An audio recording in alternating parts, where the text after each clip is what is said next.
All right, welcome to the Young Turks. Well, we've got an interesting show for you guys tonight. I am sure that there will be fire because the first story is fire. I'm gonna go off on John Bolton, on Donald Trump, people who think Donald Trump has peaceful intentions. Okay, and on it'll go. But you know what? You guys get to ask us questions. Today's the day. So third hour of the Young Turks. We're gonna have an issue of Meghan McCain talking about science. That ought to be fun later in the program. In the third hour, I'm gonna have a scientist on who wrote a book about how to tell the difference between science and pseudoscience, which is what Meghan McCain practices. But in the last half hour, we are going to do AMA. Ask me anything, but you gotta be a member, Young Turks member or a YouTube channel member to participate. If you're on YouTube, there's a little blue button underneath the videos. That's the way to get YouTube membership. That is YouTube Young Turks membership, and then tyt.com/join to become a Young Turks member. But all of you guys can ask questions, but it will be freely available to everyone, so you can watch it. You don't have to be a member to watch it. Okay, so stay with us through all 3 hours, and then on Sunday, a Game of Thrones extravaganza. We're going to bring in 6 hosts to cover the last episode, including the return of Anna Kasparian. So fun for everybody and lots to get to today. So let us bring in Fire and Fury. There are more indications that the Trump administration is attempting to provoke Iran into some sort of conflict. As you can tell, tensions are already flaring as a result of the Trump administration pulling out of the Iran nuclear deal. And there have been some other provocations by John Bolton. And this is something to be concerned about because we could be in an all-out war if someone like John Bolton gets his way. Now, the latest update to this story includes information regarding the defense secretary, the acting defense secretary, and what he has done. So according to the New York Times, the defense secretary, Patrick Shanahan, presented an updated military plan that envisions sending as many as 120,000 troops to the Middle East should Iran attack American forces or accelerate work on nuclear weapons. Now, let me be clear about something.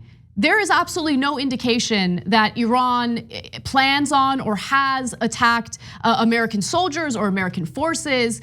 There have been some accusations by the Trump administration, and the New York Times clearly lays out that they have not provided any evidence regarding some of the accusations that they've made. But one thing that we do know is that John Bolton has been pushing for war with Iran since the Bush administration, and we have some evidence of that in just a second. So This sounds exactly like the lead up to the Iraq war, full of nonsense and propaganda.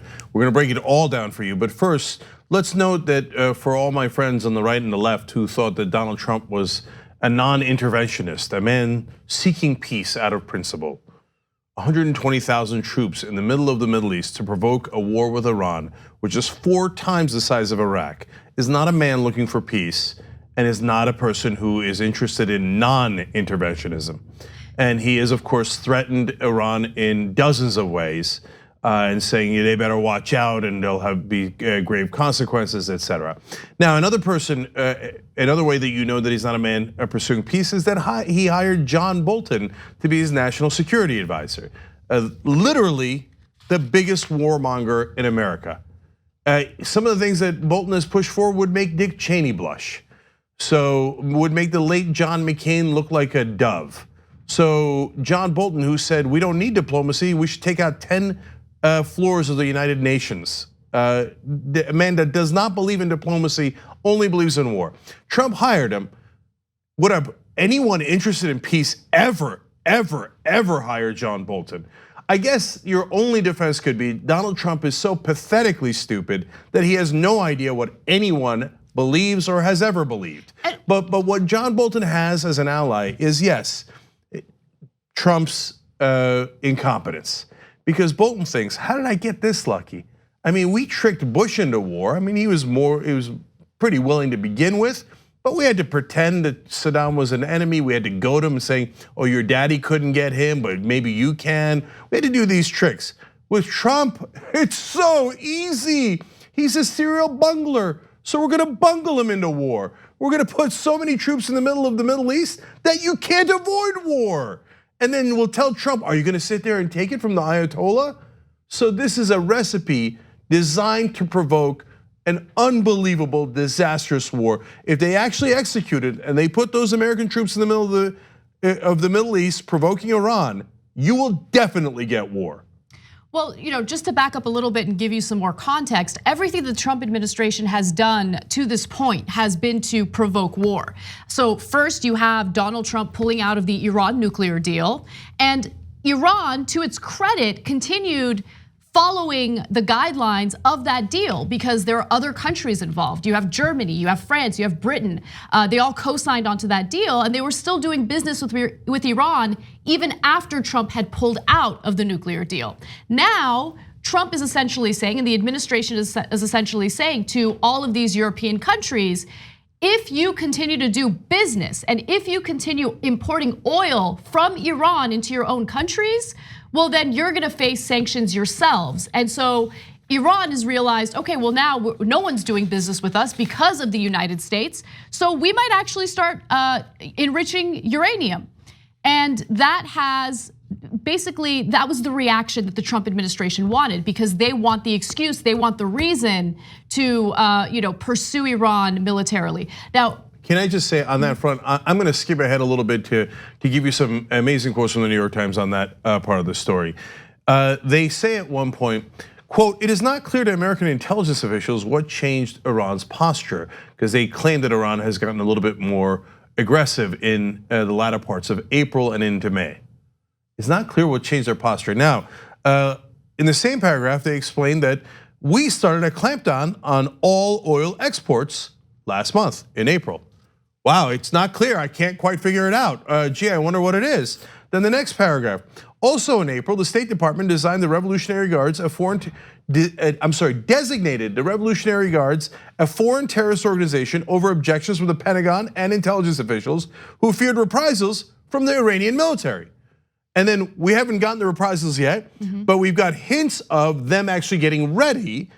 I mean, ready for what? Not ready for war, not ready for, they haven't done anything yet. I just want to be super clear about that. But for the intelligence officials, and it's not the New York Times saying it, they're quoting the intelligence officials. For the intelligence officials to go, I don't know what would provoke Iran, but that we're financially suffocating them, and we broke the deal, they didn't.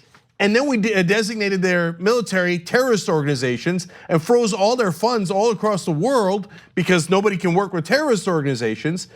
I don't know, after punching them in the face 1,000 times over, I don't know what could have provoked them. Right. Later, they will claim Iran started it. Let us be incredibly clear. Of course I can't stand the government of Iran. It's a theocracy, it's a dictatorship in a lot of ways. And the Revolutionary Guard and the mullahs do not have the best intentions for the Iranian people. But did they start this? No, we definitely started it. And I wanted to add one other piece to the puzzle because this is important. We have already taken some action militarily to provoke Iran. So let me give you an example of that. The Pentagon has moved an aircraft carrier, B-52 bombers, a Patriot missile interceptor battery, and more naval firepower to the Gulf region. So that just recently happened, and that's on top of pulling out of the Iran nuclear deal. That's on top of threatening our allies if they do business with Iran. That's on top of all the other points of provocation that we've seen from the Trump administration so far. And Cenk is absolutely right. I mean, if you compare Iran and what's happening with Iran right now to what happened with Iraq, the similarities are really uncanny. And MoveOn.org put together a great video helping us really visualize that. So let's take a look. And we know that Iraq is continuing to finance terror and gives assistance to groups that use terrorism to undermine Middle East peace. The Iranian regime continues to fuel conflict, terror, and turmoil throughout the Middle East and beyond. Many nations are joining us in insisting that Saddam Hussein's regime be held accountable. Iran will be held accountable. The danger is already significant, and it only grows worse with time. This is a threat to the region and a threat to the world, and it gets worse day by day by day. The same tyrant has tried to dominate the Middle East. And Iran's ambition to dominate the Middle East remains. They could attack our allies or attempt to blackmail the United States. America will not be held hostage to nuclear blackmail. Regime change in Iraq is the only certain means of removing a great danger to our nation. And therefore, the only solution is to change the regime itself. Because I really do believe we will be greeted as liberators. Freedom is right around the corner. Real quick, the Trump administration is claiming, no, we don't want to pursue them militarily. What we're trying to do is make these sanctions hurt the economy so much that there will be an uprising within Iran, and that uprising will lead to regime change. Well, first of all, I don't think it should be the United States' role to decide, who should or shouldn't be the leader of any country. Secondly, I don't believe them. They've already taken some actions, including proposing 120,000 American troops to go to that region and essentially further or increase the tensions between the United States and Iran. They want war. It's abundantly clear. If you don't want war, you don't send 120,000 troops and park it right next to their country. That's not what you do if you don't want war. And by the way, that's about the same number as we used in the invasion of Iraq in 2003. Now let's go to the comedy that we will be greeted as liberators. So their version of it this time around, last time they told us it would be easy. One Bush-appointed official went in front of Congress, said at most it would cost $1.7 billion. It has now cost many trillions of dollars. They said that it would only take a couple of weeks, and as you know, it took decades. So now in this case, they said, don't worry, we don't even necessarily need to attack. They will surrender. They will surrender without really how? Well, we have something called Nitro Zeus, apparently. What is that? That's a cyber operation that called for unplugging Iran's major cities from its power grid and its military, okay? All right, so then what happens next? Okay, you unplug the whole country, then what happens? The idea was to use cyber weapons to paralyze Iran in the opening hours of any conflict in hopes that it would obviate the need to drop any bombs or conduct a traditional attack. Okay, let's think that through. Okay, the power goes out everywhere. Everybody's in a panic in Iran. Why would they logically just come out and go, oh, we surrender to America? What? Who in their right mind would believe that? I mean, these are senior people at the Pentagon, intelligence, the White House having this absurd conversation, this insane conversation. And look, if I'm the president, if any of you are the president, you're rational actors, you go, look, I see the whole plan. Obviously, you were trying to get us into a war. That's the first thing you would say, right? What do you mean that, okay, we shut off all their power, and then why do they surrender? I don't understand what the hell you're talking about. Well, if you put 120,000 Iranian troops on our Canadian border, we would immediately attack Iran because we would think they're coming to invade us. So if we put it right next to their border, they're gonna think we're coming to invade them. That's an obvious provocation, and I can go on and on. But Trump goes, oh yeah, okay, yeah, me like being tough guy. Non-interventionist? Are you kidding me? Principles, are you kidding me? No, it's gonna be so easy to get this buffoon to stumble himself into a war. Yep. And that is exactly what the intent here is. I think it is the intent as well. And I've made this point before, but I want to make it again in the context of Iran.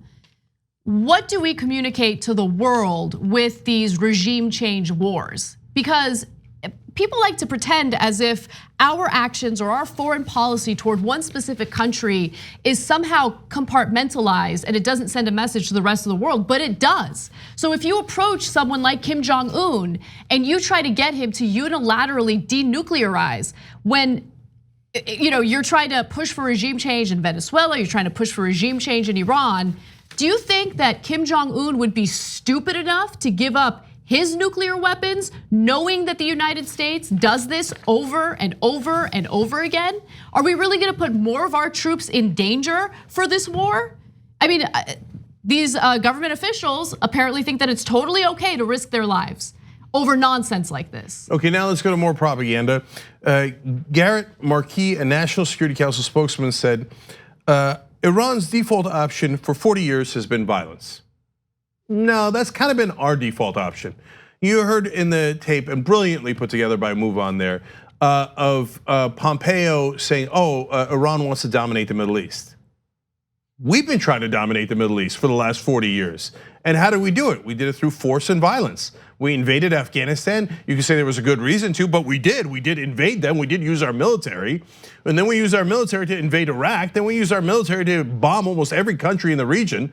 And so how has Iran tried to dominate the Middle East? How has Iran used force in the last 40 years? Now, if you say, hey, listen, they're funding Hamas, Hezbollah, et cetera, and those are destabilizing forces, and they also use force, I understand. That's actually an intelligent and interesting conversation.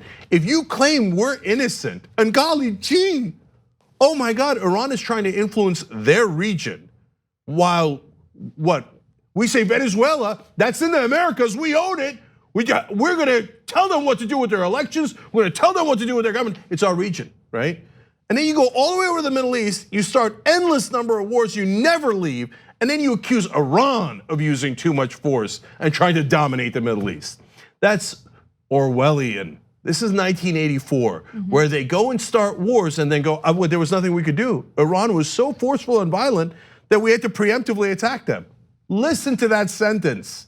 And that's exactly what we did in Iraq, and exactly what John Bolton and Pompeo are planning right now, and that Trump is going to easily stumble into. And this is so sad, we only have one hope left, a call from Vladimir Putin. Seriously, and I know some of your heads will explode, go ahead, go get angry, whatever you like, okay? But I'm gonna do what Trump did during the campaign. Russia, please call Trump, okay, and talk him out of it. Because he's the only guy that Trump ever listens to is Putin. So remember, he was still in Syria, despite his pledges to leave Syria. He was there for years and years and years. He has a couple of conversations, one with Erdogan from Turkey, one from Putin, with Putin, and all of a sudden he, overnight's like, we're getting out of Syria. I forgot, I'm non-interventionist, okay? Great, look, it's terrible that he's controlled by a foreign government in my opinion. But we gets us out of Syria, wonderful, I'll take it. Venezuela, goddamn coup, Guaido's the real leader. We're gonna freeze all their assets. We're coming to get you, and we're all military options on the table. Gets a call from Putin. Oh, no, Bolton misled me. Russia has wonderful intentions in Venezuela and is not interfering, and we're not gonna do anything more in Venezuela. It's terrible that he's controlled by Russia. I love that we're not doing a coup in Venezuela anymore. So, Vlad, call the guy, call him. Now, I don't know what Russia's intentions are. They are allies of Iran, so he might get that call. On the other hand, if we bungled into a war with Iran, it would destroy us financially, militarily. Absolutely. It would create chaos. It's Iraq on steroids. And if you're an opponent of America, you would think, oh, please make that mistake. And if the media were savvy, what they would do is they would actually cover this as much as they're covering William Barr and William Barr's investigation into the Russia investigation. Because it's, but the media loves this. I know, but you're right. But here's the thing. His voters, okay, I'm talking about his base, did like his anti-interventionist message. And so if you actually cover this story and you talk about what it would do to our economy, what it would do to our military, how it would risk the lives of our troops for again, nonsense, I think that could really work because I want voters to control Trump. And that includes his own voters who voted for him based on his anti-interventionist message, his America First message. This is not America First. This is putting us at a giant disadvantage. And remember, the war in Iraq, we had allies that were willing to join in that war. I don't think it's gonna happen this time around, and I think that's the right choice for our allies to make. Do you think that all of these other European countries that signed on to the Iran nuclear deal are gonna help us fight this war with Iran? Of course not. I'll tell you, no matter what you think of Russia's intentions, Russia and China will step in immediately and go to the rest of the world. See, we told you, America's a madman. You should come to our side. Ignore their tariffs, ignore their sanctions, don't do trade with them anymore. They're crazy. They're starting another disastrous war in the Middle East. Come trade with us, come do deals with us. Whether Russia has interfered or not interfered, that will be obviously what they will say. And China will take even bigger advantage. We have a moron as president, just like we did when we started the Iraq war. And we have warmongers as his advisors, just like when we started the Iraq war. And so this is a recipe for absolute disaster. I'll give the New York Times credit on this. Now, a lot of what the intelligence officials and the Pentagon, et cetera, and Trump White House officials are saying is reported dutifully by the New York Times, and I get it, it's news. It does look a lot like the lead up to the Iraq war, but they did try to give it some facts within this story. They didn't bury the facts in page A17 later, okay? Can I give an example? Yeah, I want to give one too, but go ahead. Yeah, yes. so this was toward the end. I don't like the framing of it, but I'm glad that they at least shared the facts within this framing. It would be difficult, this is the last graphic, 07. It would be difficult for the Trump administration to make a case that the United States was under imminent nuclear peril. Iran shipped 97% of its fuel out of the country in 2016 and currently does not have enough to make a bomb. And they explained that it would take years to get enough fuel and then more years to turn it into a weapon. So saying that it's imminent is preposterous. And by the way, why did they take 97% of their uranium fuel out of the country? Oh, because of the deal that Obama made. If Obama hadn't made that deal, they'd be much further along in at least their nuclear energy program, if not their weapons program. Okay, but what did Trump do? He ripped it up so we can get into war instead. The last quote from the New York Times is, as recently as late April, an American intelligence analysis, so overall intelligence analysis by the United States of America, indicated that Iran had no short-term desire to provoke a conflict. No short-term desire to provoke a conflict, none. It is our desire to provoke a conflict, not their desire.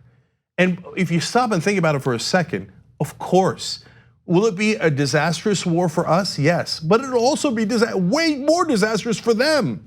So it's not like they're like, oh yeah, let's have the greatest military ever built come and invade us. They do not want that. They've got a nice thing going for the Ayatollahs and the mullahs and the Revolutionary Guard that run Iran. Their rule is fairly unchallenged. There is no real democracy. They handpicked the people who are gonna run. You think they wanna overturn their own apple cart and ruin the corruption that they have going over there by provoking us into a war? No, they don't. No, they don't. We're the ones provoking war. It's super obvious. But the rest of the media, led by cable news and MSNBC, the so-called, that I don't even call themselves progressive channel, but they have a couple of progressives so people think they're on the left, will probably be the biggest cheerleaders for this war. Joe Scarborough will love how muscular our foreign policy is in the Middle East. And almost all, Brian Williams will sing the praises of our beautiful bombs in the sky, falling on top of children's heads and killing them. But they look beautiful in the sky. And MSNBC and CNN and cable news will cheer on as we destroy another country, kill God knows how many civilians, and destroy our own blood and treasure. Now, it hasn't happened yet, but if this continues, that is exactly where this is headed. We got to take a break, but when we come back, there are more hate crimes against mosques in the US. We're going to give you one of the latest incidents and more details when we come back. We hope you're enjoying this free clip from the Young Turks. If you want to get the whole show and more exclusive content while supporting independent media, become a member at tyt.com/join today. In the meantime, enjoy this free segment. All right, back on the Young Turks. Dave Spurlock writes in from the member section, he wants a war before the 2020 election. Eclectic Miscellanea says, sorry guys, I still have the cough. And by the way, with his ratings as they are, there could be a rational political calculation that the only thing that can save him is a war. I don't think that'll work, but I'm worried that they're gonna do that. Can you tell us about one other thing while I? Sure. Well, I just wanted to remind you guys about Squarespace, because if you're looking to create a website, maybe start a blog, Squarespace is a really great option. It's super easy, self-explanatory, and they have all sorts of templates. And they've been really generous with our viewers because they've been giving everyone who watches the show a 10% discount. So if you're interested, go to squarespace.com/TYT in order to get that discount. All right. Thank you, Anna. Sorry, guys. I'm trying to make this work. Eclectic Miscellanea says, what I'm worried about is that there have been stories about people overruling Trump. What if someone, Putin, Macron, whoever, finally talks some sense into Trump? What's to say Bolton won't go ahead with his plans with Iran anyway? Well, So you should be worried about that, not because John Bolton is going to order an invasion unilaterally and overrule the president on something that important, but he doesn't have to do that. He could just say, pretend they ran into one of our ships, or run into one of their ships. Oh, look at that, and then turn to Trump and go, are you going to sit there and be weak and do nothing? And boom, there you go. Easiest thing in the world. He's easily manipulated, yeah. Yeah, the minute they move those troops into the Middle East, it's over. They're going to war, okay? It'll be the easiest thing to do any tripwire to go to war. So, okay, Prescott Small says, and this is damning, John Bolton wrote in his Yale 25th reunion book, I confess I had no desire to die in a Southeast Asian rice paddy. I consider the war in Vietnam already lost. I mean, John Bolton's part of the elite. He's not going to die. No, he starts wars so your kids can die. I do declare at his Yale 25th year reunion, he said, well, of course I wouldn't die in a war that I was in favor of. Of course not. That's for the plebeian, the masses to die on my behalf. Pieces of crap. Anthony, and now Twitter, angry ex-Republican says, if we cut off the power in Iran, people will die, sick, innocent people in hospitals. Maybe, this is insane. People never think about that. When the power goes off, it goes off in the hospitals too. Boom, you're gonna lose, I don't know, hundreds, thousands of people across Iran immediately. And who are they? The sickest people, the people that are the least harmful, the most innocent, okay? Including babies who were born prematurely. I thought Republicans were pro-life. No, all those premature babies will die instantly when you turn off the power. Okay, and Greg Van Neat says, when does America become the country the rest of the world has to get together to stop? Well, if we keep going like this, at some point, China, who is very angry about the tariffs, and Russia, which is thrilled about the chaos, are gonna go and start whispering in Europe's ear and the rest of Asia, et cetera, and they're gonna say, hey guys, when do we get together to stop these guys? Including not using the dollar anymore as international currency, and then we're really screwed. That's a whole nother show. Okay. All right. A mosque fire in New Haven, Connecticut has been ruled an arson, or is at least being treated as arson, and this is according to the fire chief. He says, quote, we've detected that there is intent in this fire. This was intentionally set. Now, the fire nearly destroyed the mosque. In fact, they had been building it and remodeling it for a while now. And here are some of the people who go to that mosque talking about what they have experienced. Take a look. It's like another home, you know? It's like I grew up here. And like it took so long for them to build, and now this happened. Now they're gonna have to start over, you know? It affects an entire community, not just families, but people of faith as well. So according to reports, the incident comes less than 2 months after another fire was set at a mosque in Escondido, California, which by the way was later claimed by the Poway synagogue shooting suspect who referenced the Christ Church mosque shooting in an online manifesto. So these hate crimes are happening all the time, consistently. And simultaneously, the fear-mongering about the Muslim community coming from the Trump administration and the right wing continues on, even though there's been all of this violence and all of these hate crimes geared toward the Muslim community. So this is the new KKK. They're back. And so no ands, ifs, or buts. What did the KKK do back in the day? They terrorized people. They did bombings, they lit fires.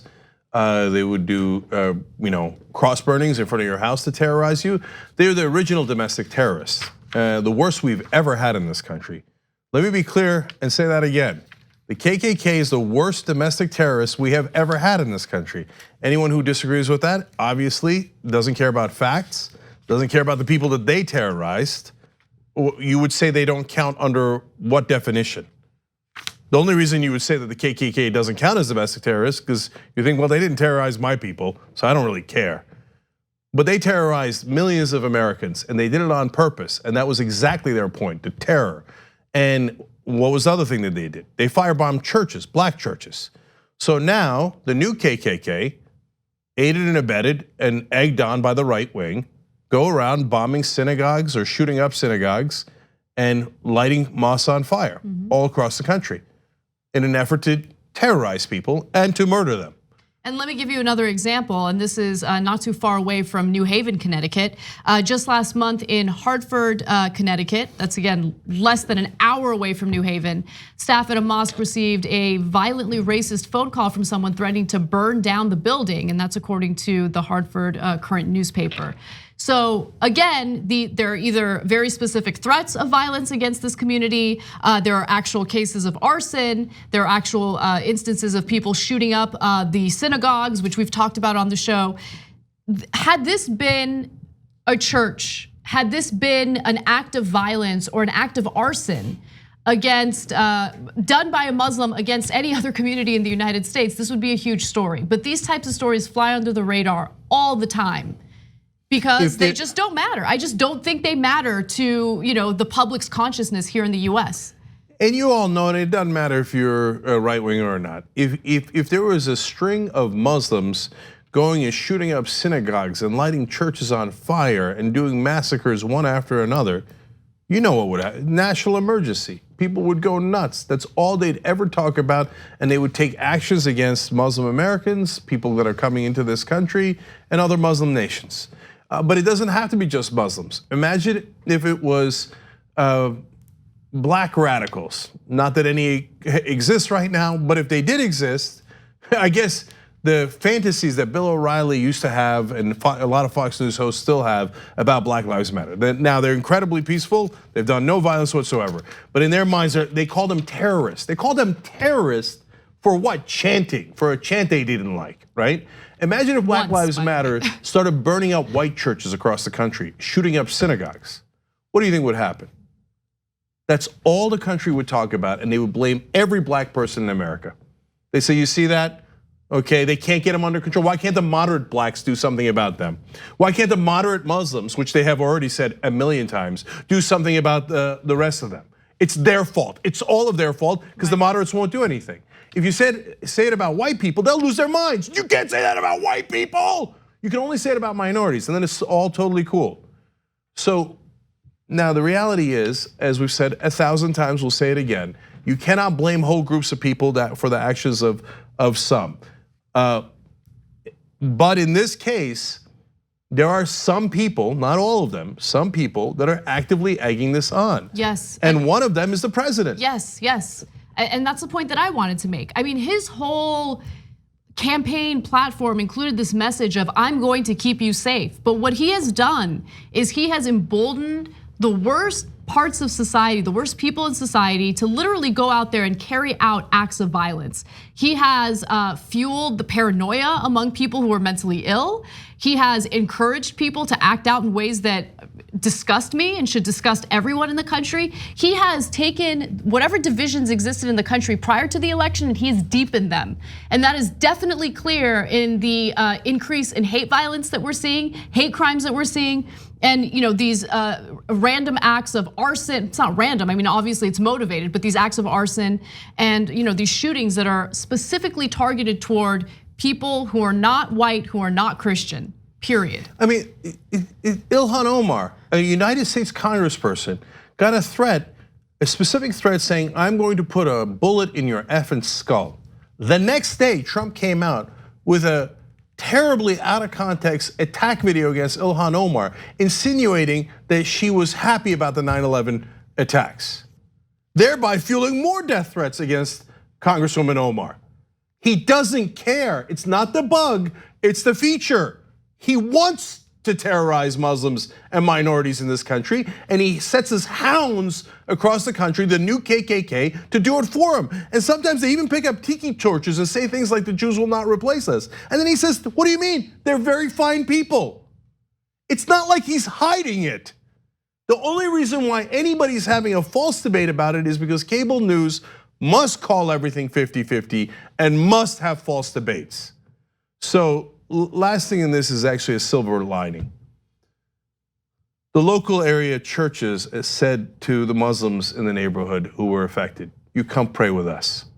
And the local synagogue said, you come pray with us.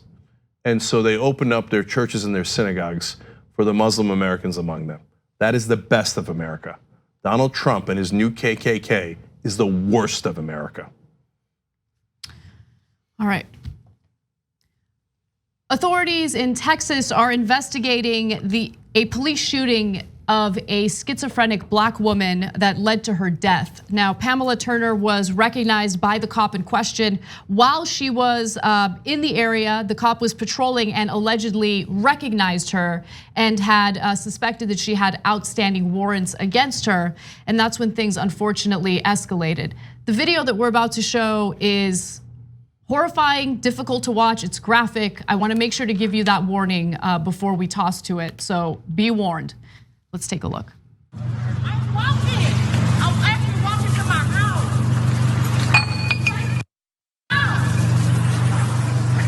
You actually harassed me. It popped the. You actually harassed me. Like why? Why? I didn't nothing to you. I'm pregnant.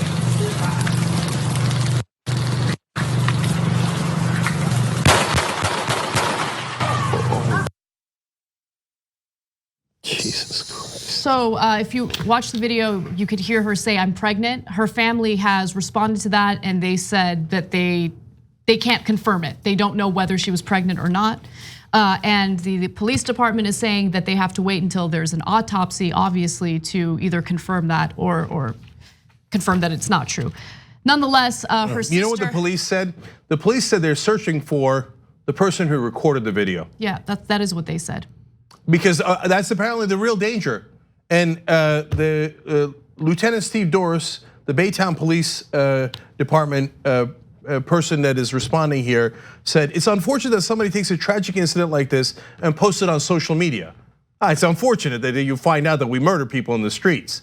It's extremely disrespectful for everybody involved. But that's the day and age we live in social media. Now, you know what's disrespectful? Shooting your neighbors and murdering them in cold blood on the streets there. That's what's disrespectful. Not showing it. So, this is disrespectful to the cops. With showing how we kill people in the streets. It's disrespectful to us. Why don't you just hide it like we've been hiding it for decade after decade after decade? We loved it when we could just hide it. You're being disrespectful by showing the fact that we murder people. So the neighbors claim that this cop had been harassing her, or at least she had complained about the fact that the cop had been harassing her. She did have warrants for criminal mischief and also assault resulting in bodily injury. But remember, she's on schizophrenia medication. She has mental health issues, and this goes back to a huge issue that we see with police departments throughout the country, many of which are not trained to deal with people with mental health issues. And so if she has mental health issues, there should be training. You should know how to deal with that. You should know how to de-escalate the situation rather than escalate it. Now, there were witnesses, including one woman named Lisa Carr. She was quoted as saying, he shot her standing over her 5 times, bam, bam, bam, bam, bam. She said, "Get off me, I'm pregnant." And then he turned around and stung her. She took the taser from him and shot him. And that's when you turn around and he said, bam, bam, bam, and just shot her like that. Now, that's what the witness says. It's kind of hard to tell from the video, so I'm not entirely sure if she did grab the taser from his hands, but that is what, again, one witness is saying. Also, yeah, I want to be clear here. Let's take the best case scenario for the police in this case and say that she did somehow get the taser from the cop and use it on him. Now, I said killing your neighbors just a little while ago, right? You know why? Because they're literally neighbors. They live in the same area. So the cops known her all this time. Imagine knowing one of your neighbors and they annoy you. You don't like them, they annoy you, right? And then you get into a fight with a neighbor and okay, you're a cop and she grabbed your taser and she tased you. You'd be super mad. I get that. Would you execute her? I'm asking you seriously, would you execute her? I wouldn't. And you say, well, you don't know that. No, I do know that. If my neighbor somehow grabbed my taser, I know she's not armed, otherwise she could have used the weapon earlier if she was armed. And I know she's my neighbor. I have seen her 100 times walking around. Every neighbor says she's never been a threat, she just walks her dog and smokes her cigarettes. So she just tasered me. I'd be super mad. I would not take out my gun and execute my neighbor. But we teach the cops, it's okay, never have any threat My God, you could have been slightly hurt. Well, obviously you execute the person. We train them that way. You think it's just an accident that they do it all over the country again and again and again? You think cops are somehow magically the worst people in America? No, of course not. And it's not all cops. But the reason it happens so many times is because we train them to murder us. You say, oh, don't take any risks. Better to be judged by 12, which you really won't be. We'll cover for you in every possible way. Better to be judged by 12 than carried out by 6. So just kill her, and afterwards we'll say it was disrespectful to tape you killing her. And is this cop gonna have any consequences? If history is any guide, no, not really. I mean, you'd have to be black, Muslim, and shoot a white woman to have any consequences. That did happen once. Remember the woman who's a yoga instructor in Minnesota? Yeah, that cop actually got convicted. He was black and Muslim and she was white. Okay, so if you don't have that fact pattern here, and already we know she's black, so all right, that's it, you're free to go. It would be shocking if there was any consequences. Look at his boss going around saying, the problem isn't the shooting, the problem is that you recorded it. You have to fix the training, otherwise they're gonna keep on killing us.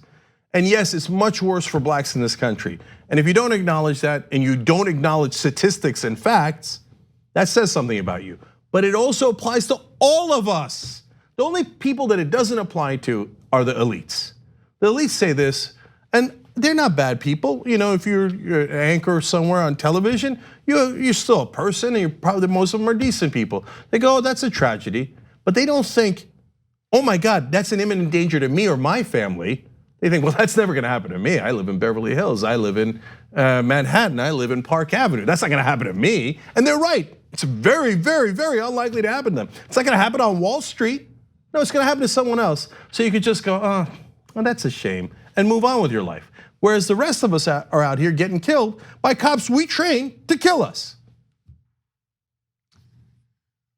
All right, we're gonna take a break, and when we come back, Donald Trump wants to fund NASA, which sounds great, except then you take a look at what he wants to take funding away from in order to do so, and it doesn't sound so great. I'll give you the details and more when we come back.